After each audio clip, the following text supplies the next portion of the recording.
अंजनगाव येथील आता पुतळा स्थलांतरणाचं काम खरं तर आता सुरू झालेलं आहे। ज्या वादग्रस्त जागेवरती पुतळा उभारल्याचा आरोप एका गटाने केला होता, आता तो वाद मिटलेला आहे। आपण या ठिकाणी बघतोय की खरं तर आता पोलीस बंदोबस्तामध्ये पुतळ्याचं स्थलांतरित करण्याची प्रक्रिया आता सुरू झालेली आहे। जे खेलोबा जे मंदिर आहे त्या मंदिराच्या समोरच्या बाजूला म्हणजे पुतळ्याचं आता पूर्वेला तोंड आहे, आता नवीन जागेमध्ये ती आता पश्चिमेला होणार आहे। तर आता सगळी प्रक्रिया पूर्ण झालेली आहे। या भागातील माजी आमदार राजन पाटील यांच्या आणि पालकमंत्री जयकुमार गोरे यांच्या खरं तर पुढाकाराने हा वाद मिटलेला आहे आणि एकूणच आपण बघतो की आता ही प्रक्रिया सुरू झालेली आहे।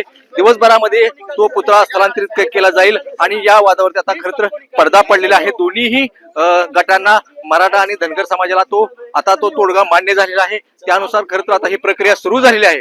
गेल्या 3 दिवसांपासून या ठिकाणी या पुतळ्याचा वाद सुरू होता। दोन समाजामध्ये मोठ्या प्रमाणावरती संघर्ष सुरू झाला होता। अनेक मराठा नेते, धनगर समाजाचे नेते या ठिकाणी आले होते आणि त्यांनी या मागणीवरती दोघांनी ठाम राहिले होते। मात्र रात्री पालकमंत्री जयकुमार गोरे यांच्या पुढाकारातून जी बैठक झाली त्या बैठकीमध्ये खरं तर दोन्ही समाजाच्या नेत्यांनी तोडगा काढलेला आहे। या ठिकाणचा वाद आता मिटलेला आहे।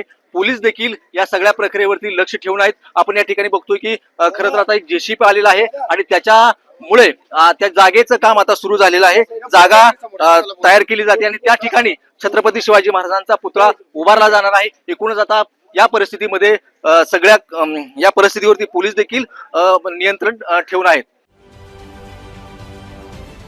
महाराष्ट्रातील सर्व बातम्यांचे विश्वासार्ह व्यासपीठ, सकाळच्या सर्व सोशल मीडिया प्लॅटफॉर्मला लाईक, फॉलो आणि सबस्क्राईब करा। तसंच सर्व नोटिफिकेशनसाठी बेल आयकॉन प्रेस करायला विसरू नका।